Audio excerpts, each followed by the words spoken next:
Oh boy, do we have a good track lined up this week. Round 6 in Glendale is going to be nuts. This track that I'm looking at on the screen right now, it's my favorite so far this year. As of this point of the season, Glendale is my favorite track, hands down. We got this really long start straight. It's half of the stadium. And what's nice about Glendale is we have this extra area over here.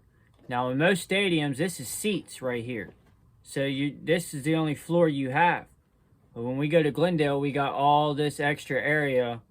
Makes for a better track. But we got this really long start into a left-hander. That's good. They're going to be able to use that back brake as a foot peg. Drag that rear brake around that turn. Get a good start. Hopefully no pile-ups this week. Once you come into the start, we got a single into one of them weird tabletops they've been using all year. I don't know how they come up with them, but I like them.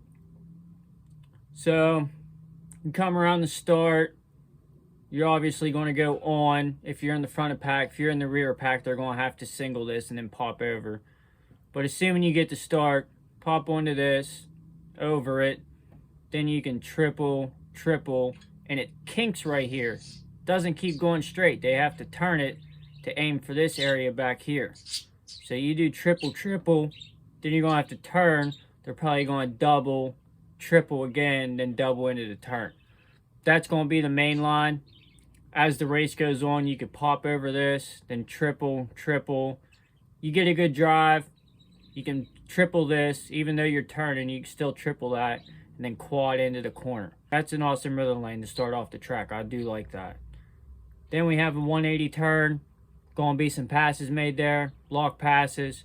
Then we got a standard 65-foot triple. Then one of these check-up walls, because you don't want them going into the whoop section at 50 miles an hour. Check up. They'll probably make us 8 to 10 whoops through here. Into another 180. Nice sand section. Into another sand section. So we got 2 sand sections. Go through one, cross the start, back through another. And it looks like these are jumps. I don't know if they're going to make these jumps like Tampa last year, where they was launching into the sand. That was sick. So hopefully they make these jumps. It looks like a triple with a bump after, and this is just a triple. So that'd be cool to see him get a good drive and just jump into this turn. Then another 180. A lot of 180s. It's all 180s. Just this sweeper coming after this back onto the track off the start straight. Plus this 90 over here. So all 180s. 190 after this, and then a sweeper coming off the start straight. But after your sand sections, you go through another whoop section. Now there's what? 2, 3, 4, 5, 6, 7, 8, 9, 10 here. So yeah, they'll probably have 10 here, 10 here. Then you get a nice double to slow you down for the finish line jump. Because if this double is not here, you're going to come into this too fast, jump too far.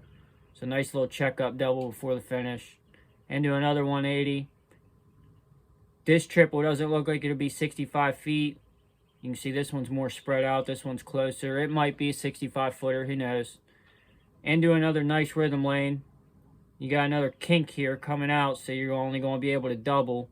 I'd say tripling onto this would be dangerous, because if you'd have to hit the inside, triple, land kind of sideways to shoot straight. So I'd say they'll double here. Triple over. Triple. Or if you're ballsy enough like Jet Lawrence, double, triple, quad, double. That'd be a nice line. Triple, quad, double. That'd be nice. Then we come into here what Ricky Carmichael has named the short chutes. And they always put jumps here on the track map, but they never build them on the track. So do not be surprised if this and this are not on the track. They'll just come into here, 90-degree turn, into a 180, then triple, and then one of them 3-5-3 triples. I call them step overs. I don't know what you call them. Back onto the start straight. So it's a really technical track. Very technical. This rhythm lane here and this rhythm lane, this is where most of your mistakes are going to be made. People are going to get out of rhythm. That's where you're going to see passes along with all these 180s. I'd say you'll see passes in this one And this one, after the second sand, see a lot of passes there. And after the first whoop section. Because if you're coming through here and you get a better rhythm than the guy in front of you, by the end of this rhythm, you could be on the inside of him. And just push him up into the turn. Steal it from him.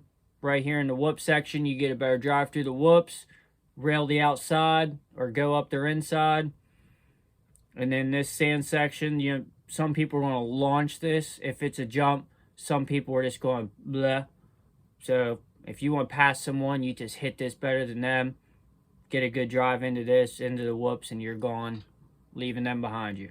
So yeah, that's where I see the most passes coming from. These two rhythm lanes, this turn, and this turn. So that's it, man. That's a lap around the track at Glendale. It's going to be a good race. It's going to be technical. I'll release another video talking about who I think's going to win, who I think's going to be running up front with them. I just wanted to dive into this track map with you guys real quick. I'll see you guys on the next one.